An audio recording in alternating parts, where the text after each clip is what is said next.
Welcome to Indus Special. I'm Ejaz Haider. While tensions in the Gulf escalate, Saudi Arabia is holding a summit of the Organization of Islamic Cooperation, the OIC, the second largest intergovernment organization after the United Nations. The OIC summit is titled Makkah Summit Together for the Future. The title is deeply ironic because the Saudi king Salman Al Aziz at an emergency Arab summit on Thursday accused Iran of escalating tensions in the Gulf by allegedly mounting attacks on oil assets in the Gulf and stressed the need to take decisive action against Iran. Riyadh, in addition to the OIC meeting, is also hosting emergency summits of the Gulf Cooperation Council and the Arab League. For its part, Iran hit back at Saudi Arabia with its foreign ministry spokesman Abbas Mousavi rejecting what he described as baseless accusations by the heads of certain Arab countries and said, "We see the Saudi effort to mobilize regional opinion as part of the hopeless process followed by America and the Zionist regime against Iran." The Arab leaders have already condemned Iran's Gulf actions, and the Arab League communique has demanded that Iran stop funding terror. The irony of this Saudi-Iran spat should not be lost on anyone who remembers the history of the formation of OIC, then called Organization of Islamic Conference. Just to recap, on 21st August 1969, a fire was started in the Al-Assaf mosque in Jerusalem. Amin al-Husseini, the former mufti of Jerusalem, called the arson a Jewish crime and called for all Muslim heads of state to convene a summit. On 25th September 1969, an Islamic conference, a summit of representatives of 24 Muslim-majority countries, most of the representatives being heads of state, was held in Rabat in Morocco. 6 months later, in March 1970, the first Islamic Conference of Foreign Ministers was held in Jeddah.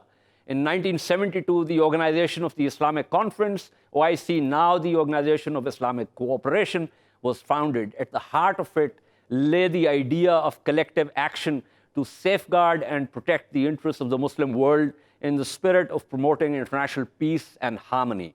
Now the Muslim world is at loggerheads in the greater Middle East, with Saudi and Iran struggling to project power in the region using state allies and proxies. The project that was supposed to bring the so-called Ummah together is now being used to tear it down the middle. The obvious winner in all this is Israel, which has already seen three states, Syria, Iraq, and Libya, implode and struggling with internal strifes. To discuss where the OIC is headed and whether it has managed to serve its purpose of bringing the Muslim world together, we have with us Salman Al Ansari, who's an analyst based in Riyadh. We also have Hamid Reza, who is an analyst based in Tehran. Ambassador Shafqat Kakakhail, who is with us in Islamabad. Let me begin with Mr. Ansari. Mr. Ansari, I have talked about the deep irony of where and how the OIC started and where it has finally landed. Would you like to say something about that, sir? First of all, with regard to the summits, the three summits, the GCC and the Arab and the Muslim summit, you can tell that it's all about the cohesion and the unity of the Muslim world. His Majesty, the custodian of the two holy mosques, King Salman bin Abdul Aziz, is having the role of getting all the Arab and Muslim nations together. And with these three emergency summits, it can translate into the concept of complete unity in confronting the evil of terrorism. And all we know right now, and we have seen already, how the Iranian regime has been destabilizing the Middle East, either in Iraq, Syria, Lebanon, and also in Yemen. So we need to have a unified position to confront this evil. When you say a unified position, what we have seen here is that Saudi Arabia has tried to create a coalition of states, primarily Sunni states, and create that coalition inevitably, which is what we have seen in the run-up to all this, which is against Iran. So I just want you to define for me the idea of unity within the Ummah and the idea of a unified stance. Yeah. I don't go along with the idea of Sunni Islam and Shia Islam. We are all Muslims. And unity means that we should always go ahead and preserve the security and the prosperity of our nations. This is the main thing that I want to mention. Like, it's not a Sunni and Shia kind of rift or issue. It's mostly an order and versus disorder, order versus disorder.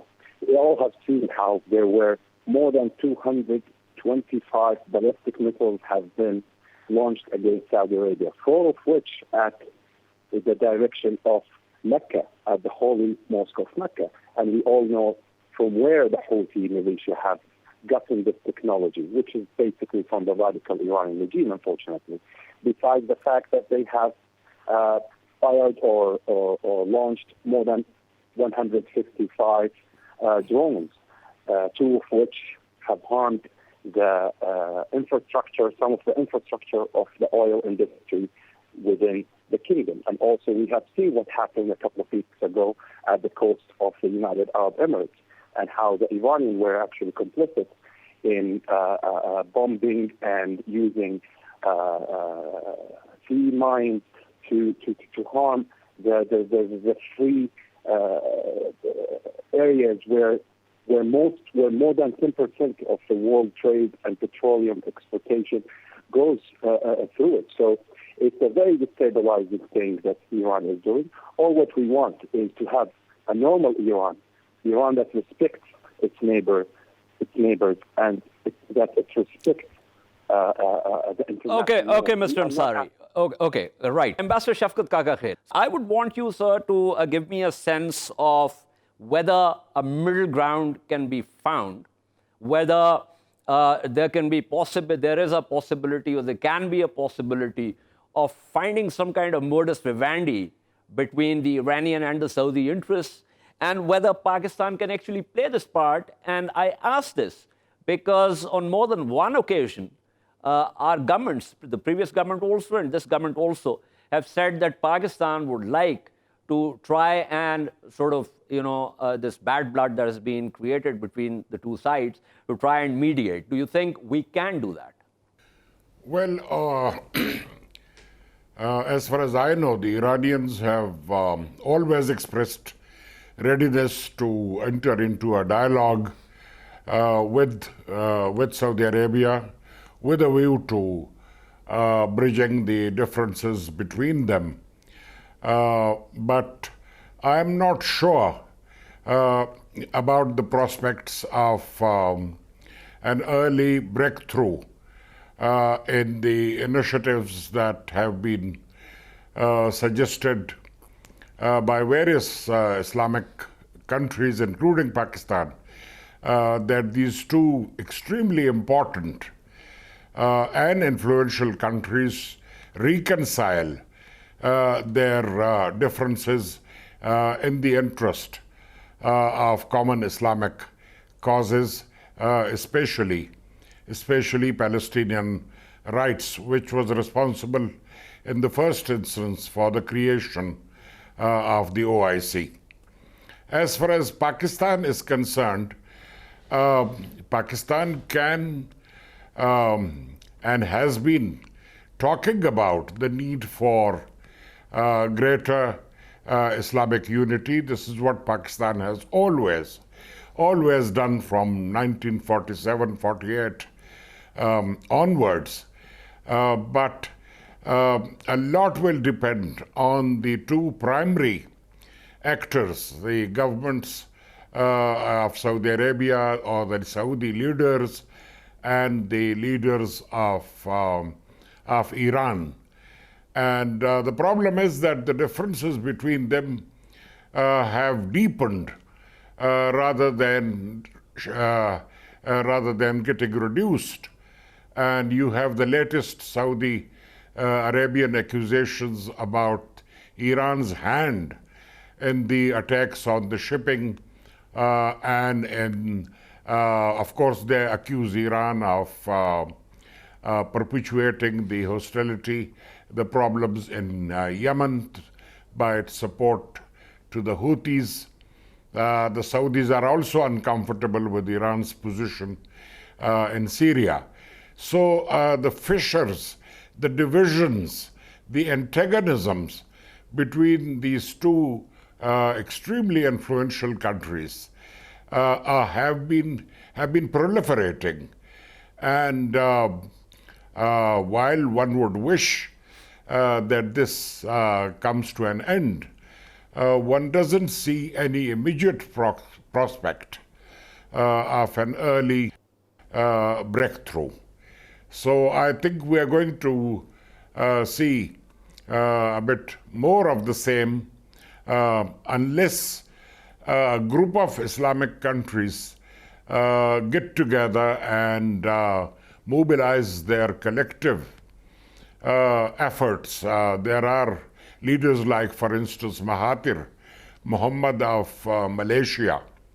The Turks would have played this role in the past, but they have, I think, forfeited that role by taking very strong positions in Syria and elsewhere.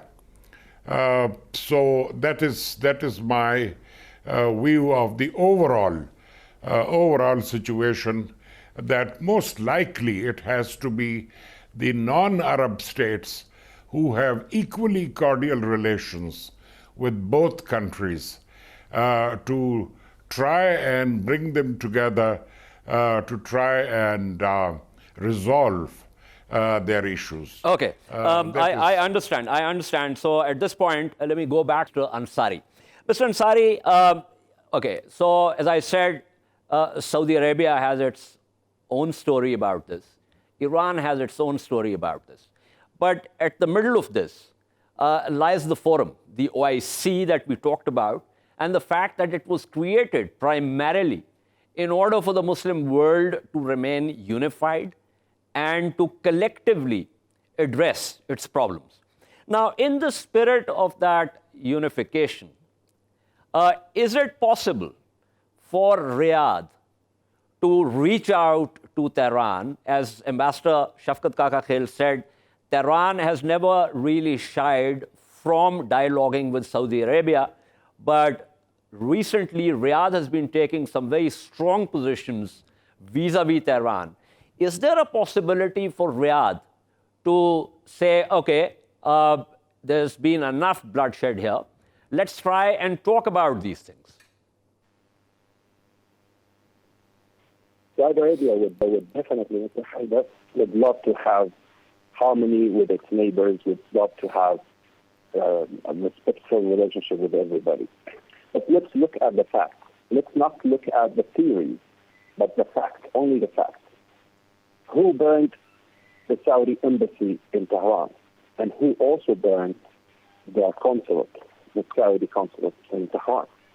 It's the Iranian regime, even if they want to put the blame on their people.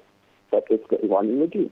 So how can we reconcile our differences? But sir, let me interject here. You're absolutely right. That's a fact that the embassy was burned.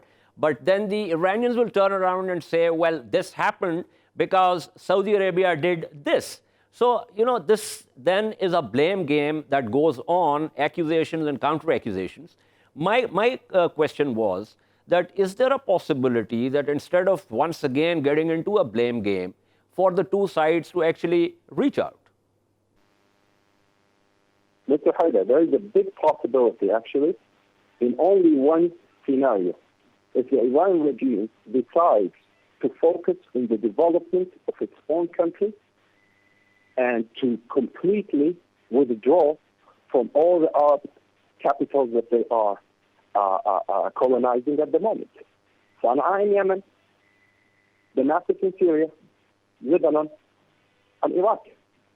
Other than that, we cannot have a conversation with them. Why? Because it's not only that; it's rockets, it's ballistic missiles. But Mr.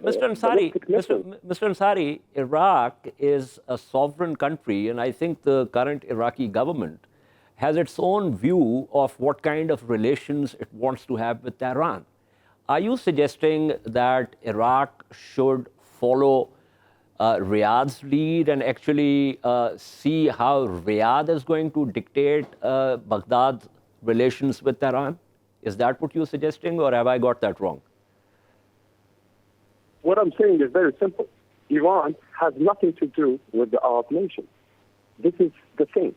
All what we want is to have Iran to focus internally, to not focus externally, because that's what Saudi Arabia is doing.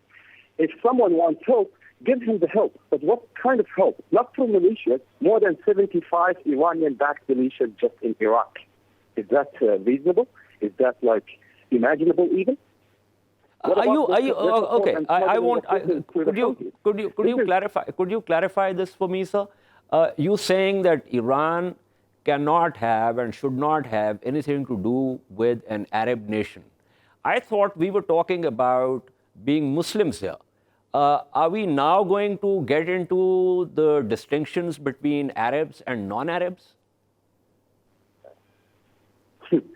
Okay, I said it clearly. What I said, Mr. Haider, is Iran, if it wants to help other nations, it should help them economically, it should help them with consultation, just like any other nation does, but not to help them by destruct their country and to send them militias and weapons.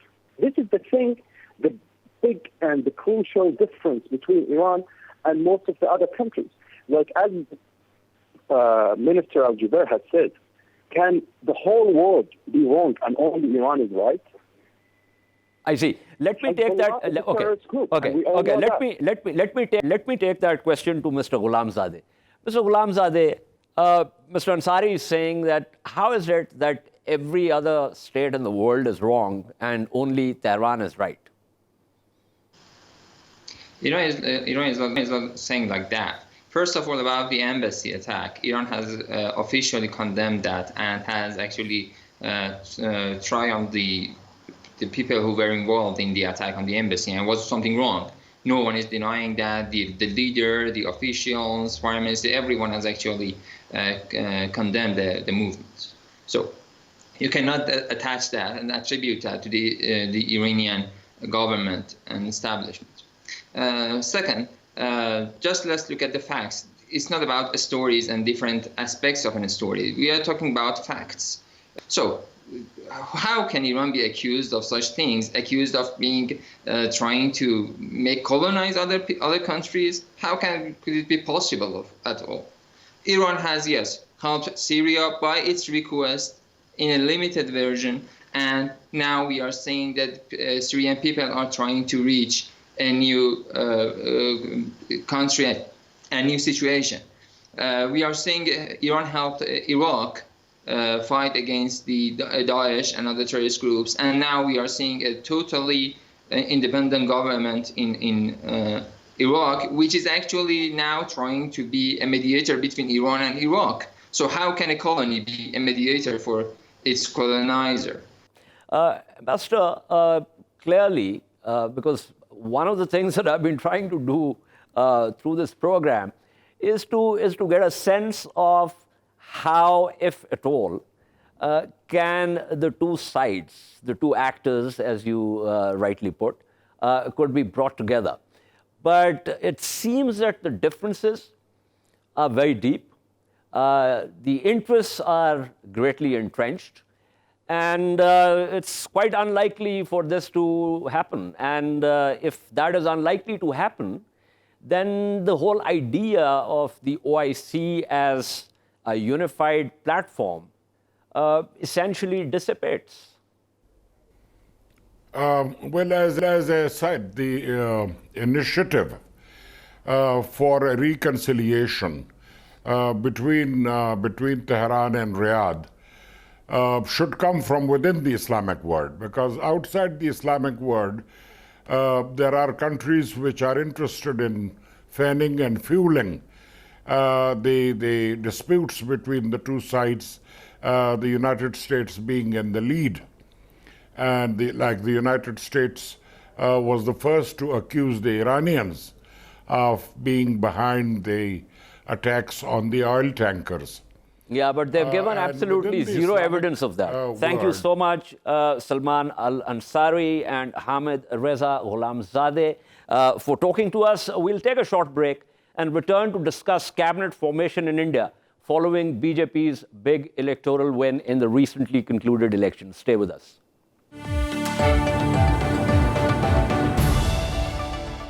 Welcome to Indus Special. As I said, we're going to talk about cabinet formation in India. The BJP, as we know, has won big the second time, with Narendra Modi becoming the first non-Congress leader to be returned victorious to parliament. Much speculation was going on with reference to his cabinet formation. BJP, with 303 seats, had a comfortable majority. But analysts said he would like to include reps of his allies and also cater to caste, creed, and regional sensitivities. The new cabinet has some new faces. To understand how Mr. Modi is selected as cabinet and how this complex exercise in balancing and aggregating interests works, we have with us Pieter Friedrich, analyst based in Amsterdam, and also Ravi Srivastava, who is an analyst based in Mumbai. Mr. Srivastava, just give us a sense of how this works, because there is so much complexity. There are regional parties, there are allies, there are castes and creeds and regional sensibilities. How does this work in India? If you have seen that NDA, the BJP-led government, had just completed 5 years and they went into elections. And this is a government of Hindu radical elements. They are supported by the Rashtriya Swayam Sevak Sangh, the body in India which is for Hindutva and propagating Hindu culture everywhere. Now, this government has won a huge majority. They have got some 303 seats. Apart from that, they have got some 46 allies also who have got a similar kind of a mindset, who have joined hands with them. The names are Shiromani Akali Dal, SAD, Shiv Sena, and AIADMK, and a few more very small regional outfits. Now, after win, today, Mr. Narendra Modi has appointed his cabinet, and there are people who have been made cabinet ministers and state ministers. In that list, the most visible person is Amit Shah. If you recall, Amit Shah is a man Friday for Narendra Modi right from his Gujarat days, where he was his home minister. I was going to say Aman Rees, but you used the term Man Friday. That's great. Please carry on, sir. Yeah, Amit Shah has been nominated now as a Home Minister of India, and what people think is that he will be persuading the agenda of that Hinduism forcefully. Which are those? Number one is that Uniform Civil Code, which is their favorite point for the BJP right from the beginning. They want to make a uniform civil code for Hindus, Muslims, Christians, everybody, which they will be pursuing. A triple talaq was a main bottleneck because of the majority. They could not make a law for that. So in Rajya Sabha. Yeah, in Rajya Sabha. Exactly. You are right. Yeah. Now in Rajya Sabha also, they will be attaining a majority in a coming 1 or 2 years. So this is the time when they will be formulating all these things. He wants to do away with the section 320, 70, 35A, which were formed for protecting the Kashmiris sometimes in 1947, and it is going on. Now they want to, they will try to do away that, and by that way they will be dealing with the extremists and insurgents in Kashmiris forcefully. He has an agenda of doing away with the Naxalites across the country. He'll be looking into the Tamil extremists also, the terrorists over there. So these are the few agenda items which he has on hand. And which he will be pursuing with the force. Mr. Srivastava, isn't 35A in the Supreme Court as we speak? The Supreme Court hasn't decided about it as yet. You are very right. You are absolutely right. The matter is in Supreme Court. But the point is that there are several things which are in the Supreme Court.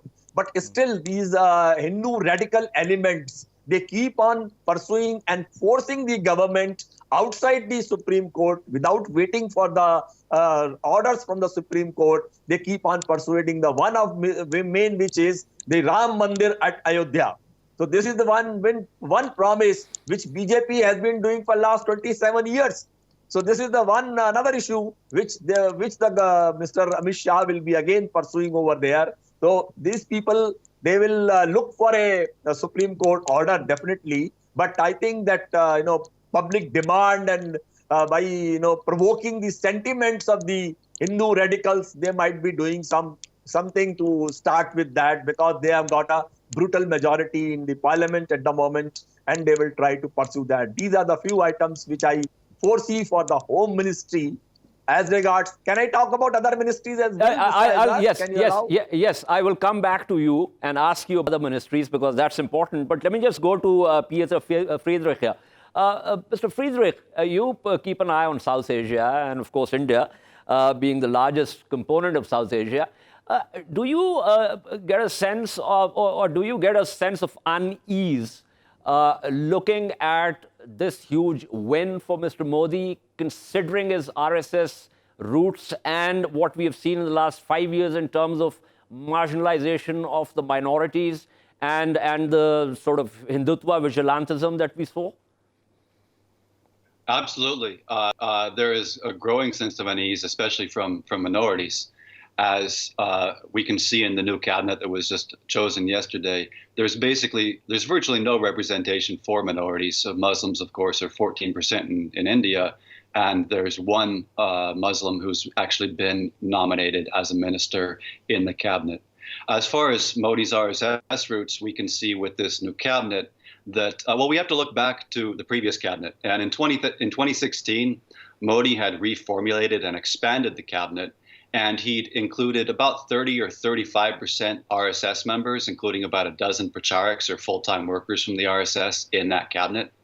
And so my key question now is, how many of the new cabinet ministers that have been chosen are actually RSS members, have an RSS background? And we see that already the top most powerful positions in the new cabinet indicate that it is an RSS-controlled, RSS-dominated administration. Of course, Prime Minister Modi at the top ministerial post. We have Amit Shah. We have Rajnath Singh in Home Minister and Defense. And in these two most powerful positions, we have lifelong, hardcore RSS soldiers who are committed to the RSS's vision of a minority-free, a supremacist, Hindu supremacist ethno-state, basically a fascist state. I see. Recently, I was reading an article, actually a long article of all the places that was printed in Haaretz, which is an Israeli paper, by an Indian who was on a cycling trip from the southern tip of India to the northern mountains. And he looked at the Nazi symbols at various places, especially in Nagpur, which obviously is the headquarters of RSS. And it was a very interesting, but also a very disconcerting article, in the sense that this is the kind of ideology that is not only supported but celebrated by the RSS and the Hindutva right wing. Yes, absolutely. And in the case of Amit Shah, one of the terribly concerning things is just last year, actually earlier this year, I believe, before the elections, he was using genocidal, dehumanizing terminology for Muslim Bangladeshi refugees. He called them termites. He called them infiltrators. He promised to pick up everyone and eject them from the country. This is the sort of genocidal language that we saw in Rwanda in the 1990s, when people there were being described as cockroaches, as insects. This is also the sort of genocidal terminology that we saw the Nazis applying to the Jews when they were calling them parasites, rats, and such other horrible terms.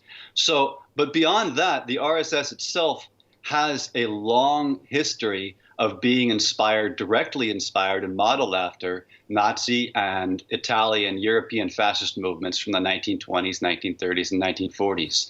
And every one of the major RSS ideologues, Savarkar, who of course invented the term Hindutva, which is the religious nationalist political ideology that guides the RSS, M.S. Golvarkar, who led the RSS for 33 years, K.B. Hedgewar, who co-founded the RSS, all three of them compared Indian Muslims to German Jews and talked about how they wanted to emulate the Nazi policy towards the German Jews. And Golvarkar, in so many words, called the Nazi racial policies a good lesson for us to learn and profit by.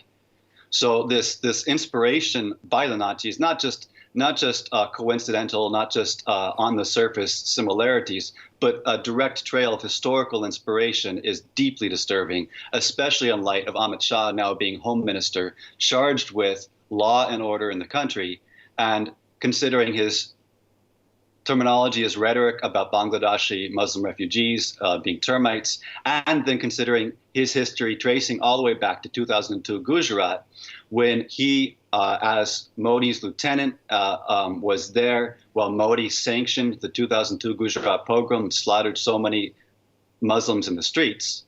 And then thereafter was actively engaged in the murder, allegedly, but quite possibly, in the murder of various people who were attempting to spill the beans on Modi's role in 2002 Gujarat. And I would name in particular Haran Pandya, who was a minister for Gujarat, and of course Sohrabuddin Sheikh, who was the hitman that was allegedly hired by Amit Shah in order to kill Haran Pandya. Absolutely. Mr. Srivastava, two things. One, of course, I would want you to give me some, more details about the ministries and their ministers.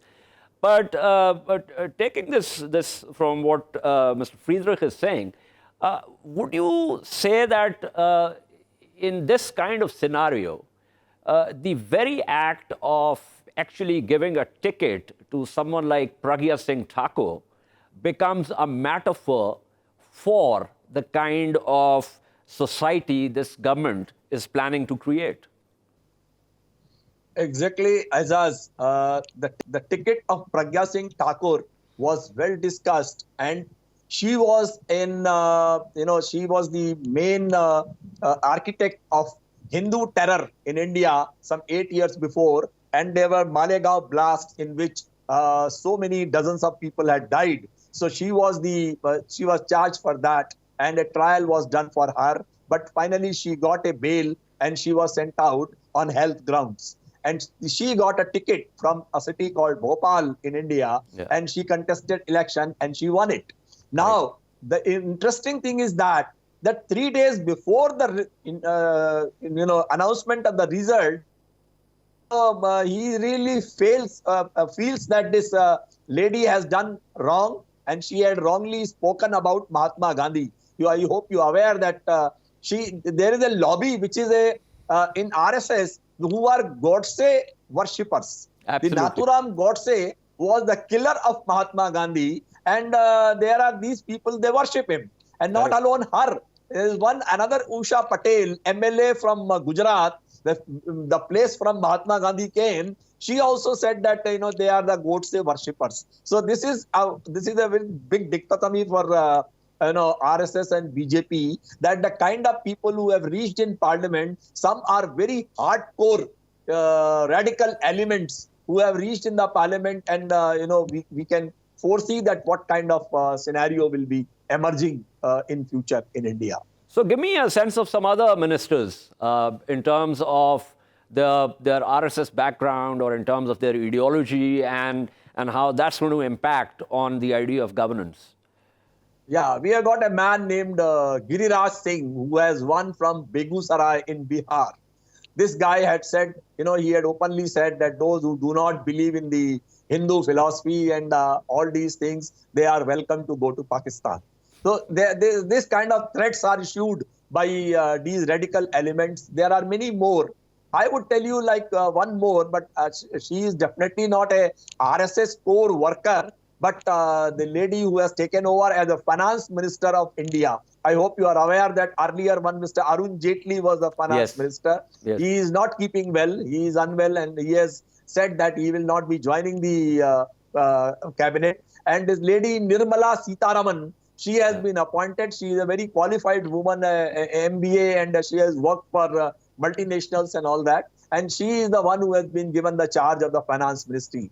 I hope you must have read in news that India's economy is in doldrums. Yes. They are going to face the worst, GDP growth in last 5 years. Their exports are down compared to that UPA rule of 10 years. So from 2004 to 2014, in last 4 years, none of the parameters, whether it is electricity, whether it is steel, whether it is cement, whether it is credit to the private industries, all these parameters have fallen terribly short.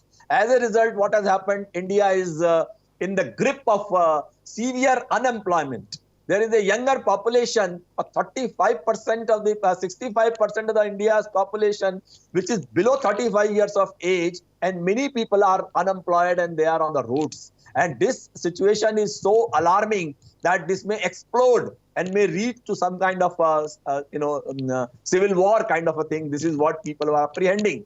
And the unemployment rate is as high as as low as in the last 45 years. Nobody has seen this kind of unemployment in India. And the economy, the major reason for this is the economy. Another interesting ministry which is given to Mr. Rajnath Singh. Mr. Rajnath Singh is a popular man. He was a home minister in the past cabinet, and home ministry he was handling that. And he is known as a Kadi Ninda minister. You know, that mazammat. He only ends up everything with the mazammat. And doesn't, he's not able to explain beyond that. So he has been appointed a defense minister for India, and it will be very interesting to see that how he secures his borders, how he increases his defense production, because defense production is also a serious bottleneck for India. The armed forces are crying for various ammunition and protective gears and all those things. So it will be very interesting to see that how he performs. Especially, these are the four top ministries which you can say: the finance, the home, the defense forces. These are the four ministries which are top. And external affairs. But let me, since I have to also, Mr. Srivastava, give me a sense of, as someone who has seen India evolve, as someone who obviously understands the imperative of having secular inclusiveness in a state and in a society which is so diverse, how concerned you are, I wouldn't say scared, but how concerned you are in terms of looking at the kind of agenda that we saw unfold in the last 5 years and what lies in store for the next 5 years? Ejaz, you rightly said, I'm not scared, but I'm genuinely concerned about what is happening in India. In last 5 years, what has happened? Somehow, the last 5 years, compared to we had prior to that was a UPA government which was there for 10 years. And they are the people, the Congress party is an inclusive party. The Hindus, the Muslims, the Christians, the Sikhs, everyone. And, nobody has to feel insecure in the country. This scenario is slowly disappearing. On 14th, 15th, 16th of May, just after the election, 3 days constantly saw the lynching of the minority community people in various parts of the country. Somebody saw that why you are not wearing, why you are wearing a skull cap, what is your name? And they shot at him. So this kind of scenarios are, appearing across the country, and especially in the North Belt, which starts from Gujarat till Bihar. The situation is really very bad. And there is another group who are called the cow vigilants. They are the cow rakshak and all that. They are another very dangerous group who will, they will stop anybody carrying meat in the way, and then they will be attacking him, and they will be doing all kinds absolutely. of Thank you. I'm running out of time. Let me just quickly go to Pieter Friedrich. How concerned are you, Mr. Friedrich, in terms of, we're talking about a country of 1.3 billion, where about 400 million are still below subsistence level. There were about 900 million voters. So it's a monstrously huge electoral exercise. And overall, the BJP has got about, on the average, about 62% of the Hindu vote. So how concerned are you in terms of the next 5 years? Well, in terms of the next 5 years, like you said, the BJP has gotten about 62% of the Hindu vote. And one of the ways that they can begin to increase that vote count is through education of the youth. And one of the most concerning things for me, as far as this new cabinet, is the appointment of Ramesh Pokhriyal-Nishank as HRD minister in charge of education. And Nishank has a record over the past several years of making absolutely outrageous statements that fall directly in line with the RSS's agenda of crafting and portraying mythology as history. For instance, he's called astrology the #1 science for the entire world. He said that ancient India had invented stem cell research. He completely represents an attack on the scientific spirit and the scientific temper and the scientific approach of questioning. And Absolutely. so I believe that he is going to. That's a very important point, Mr. Friedrich. I'm sorry I've just run out of time, but thank you so much, Pieter Friedrich, Ravi Srivastava, for being with us. So we were just discussing the cabinet selection and also the kind of ministers that have been given portfolios. This education bit specifically was very, very important. This is all for today. We shall see you next week. Until then, it's goodbye.